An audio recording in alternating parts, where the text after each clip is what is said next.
ঠাকুরকে উদ্দেশ্য করে হয়তো বলি যে ঠাকুর এরকম জীবন আমাকে কেন দিয়েছো।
হ্যালো বন্ধুরা, আমার চ্যানেলে জানাই তোমাদেরকে অনেক অনেক স্বাগত। জানি না আজকে খুব হয়তো উল্টোপাল্টা বলতে পারি, কেন আজকে আমার মন মেজাজটা একদম ভালো নেই। এসব কারণ আর তুলে বলতে চাই না। মানে কিছু কিছু মানুষ আছে যারা আমাকে সবসময় ভুল বুঝতেই থাকে।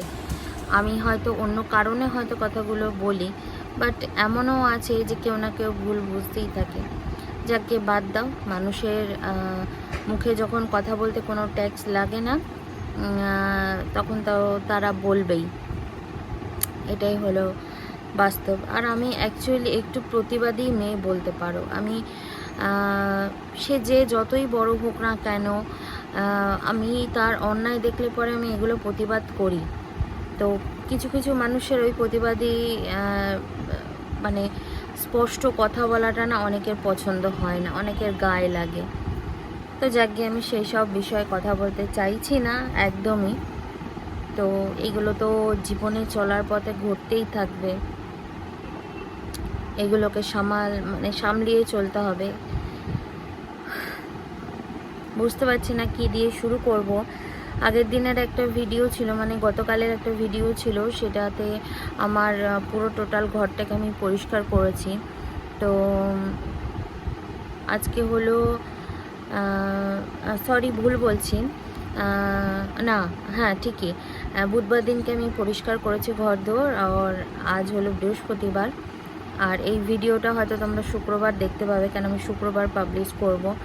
কিন্তু কখন করব, কীভাবে মানে কটার সময় করব সেটা আমি বলতে পারছি না, কেন আমার মেন্টালি আমি একটু সত্যি কি বলবো, একটু প্রবলেমের মধ্যেই আছি,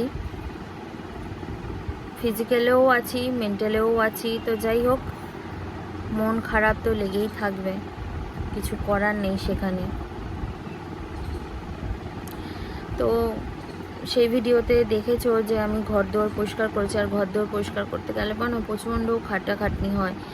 আর এত ধুলো, আমাদের বাড়িটা কিন্তু হচ্ছে রেল লাইনের ধারে, কিন্তু এই একদম শেষের দিকে এইদিকে গাছপালাও আছে, এমন না যে গাছপালা নেই বা কিছু। তো বিষয়টা এটাই বলার কারণ যে আমার বাপের বাড়ি কিন্তু হাই রোডের সাইডে। তো তাদেরকে দেখেছি, মানে বাপের বাড়িতে দেখেছি যে প্রচণ্ড ধুলো হয়। তো সবসময় আমার বাবা মা দুজনেই বলে যে রাস্তার ধারে বাড়ি, সেই কারণে ধুলো হয়। বাট আমার ঘরেও যে এতটা ধুলো হতে পারে, তুমি যদি মানে এক সপ্তাহ যদি একটু মানে হালকার উপর যদি ডাস্টিং না করো, তাহলেই বুঝতে পারবে যে ধুলোটা কাকে বলে। তো আমার এই শরীর খারাপের কারণের জন্য আমি সপ্তাহখানেক না, প্রায় 2 সপ্তাহের কাছাকাছি কিন্তু আমি কোনো রকম ঘরে হাত দিতে পারিনি, কোনো কাজকর্মই করতে পারিনি। তো যেহেতু পারিনি,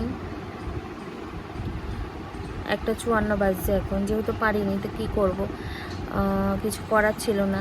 সেই উপায় না পেয়ে এত নোংরার মধ্যে থাকাও যায় না, সেই জন্য আবার বুধবার দিনকে আমি সমস্ত কিছু পরিষ্কার করলাম। যদিও আবার ছেলে ছিল বলে আর একটু করলাম, কেন আমার একার দ্বারা না সমস্ত কিছু হয় না। আমি একটা টুলের উপর উঠে করলে পরে আমার মাথাটা ঘোরে, কেন প্রেশার প্রচণ্ড হাই। জানি না এখন ওষুধ খেয়ে কমেছে কিনা, এখনও চেক আপ হয়নি, চেক আপ কবে হবে সেটাও আমি জানি না, নিশ্চয়ই করব চেক আপ। আর আমার মুখ চোখ একটু হয়তো শুকনো শুকনো লাগছে, বাট কিছুই ভালো লাগছে না করতে। আর এসব করার পর না গা হাত পায়ে প্রচণ্ড ব্যথা হয়েছে। তো আজকে পুজো টুজো করে, রান্না করে, পুজো টুজো করে এই সবে বসলাম আমি একটু। এখন পর্যন্ত কিন্তু আমি সিঁদুর টিঁদুর কিছুই করিনি, সবাই চুলটাকে খুললাম, কারণ চুলটা এই পোর্শনে যখন জল দিয়েছিলাম চুলটা পুরো ভিজে গেছিলো। তো ফ্যানের তলায় বসে আঁচানোর পর চুলটা শুকিয়ে গেছে। তো যেহেতু কালকে ভিডিওটা শেষ করা হয়নি, তো সেই কারণে আজকে ভিডিওটা শেষ করার জন্য ক্যামেরাটাকে আবার অন করলাম। তো এই নিত্য জীবনের এই কাজ ছাড়া তোমাদের কী বার দেখাবো বলো। আর সত্যি কথা বলতে আমার মন মেজাজটা ভালো নেই। আমি জানি নেগেটিভিটি নিয়ে কখনোই ক্যামেরার সামনে আসতে নেই, তবুও মনে হলো যেন যে সব কিছুই যখন তোমাদের সঙ্গে শেয়ার করি, এটা কেন শেয়ার করব না। আর সত্যি কথা বলতে আমার কোনো এমন বেস্ট ফ্রেন্ড নেই, বা মানে আমি কাউকে না কোনো সময় মনের কষ্টগুলো কোনো সময় কাউকে না আমি তুলে ধরতে পারি না, কেন তখন কে কিভাবে রিয়্যাক্ট করবে, কে কিভাবে বুঝবে, সেই কারণে না আমি আমার মনের কষ্টগুলো যতটা পারি নিজের মনের মধ্যেই চেপে রাখার চেষ্টা করি, যতটা পারি। আর বলি, হ্যাঁ, আমার মানে মন প্রাণ দিয়ে আমি বিশ্বাস করি হচ্ছে লোকনাথ বাবাকে। তো যখন মন ভালো লাগে না, তখন হয়তো আমি নিজের মনেই বলি, একা একাই বলি, ঠাকুরকে উদ্দেশ্য করে হয়তো বলি যে ঠাকুর এরকম জীবন আমাকে কেন দিয়েছো। আমি যেরকম ভালো, সেরকম ভালোটা হয়তো কাউকে আমি দেখাতে পারি না। আমার হয়তো নেগেটিভ দিকটাই হয়তো সবাই দেখে, বাট নেগেটিভ দিক দেখার মধ্যেও কিন্তু আমার বিশাল বড় একটা পজিটিভিটি মন আছে, সেটা কেউ বোঝে না। যাকগে, জীবন তো হচ্ছে এতটুকুই, আজ আছি কাল নেই, এটার দাম বা গ্যারান্টি কিন্তু কেউই দিতে পারে না, না আমি না তোমরা। তো আজকের ভিডিওটা এখানেই শেষ করি, অন্য ভিডিওতে আবার তোমাদের সঙ্গে এসে দেখা করব। কিছুদিন ধরে তোমাদের সঙ্গে আমার ডেলি লাইফস্টাইল শেয়ার করছি না, বাট অন্য কিছু শেয়ার করছি।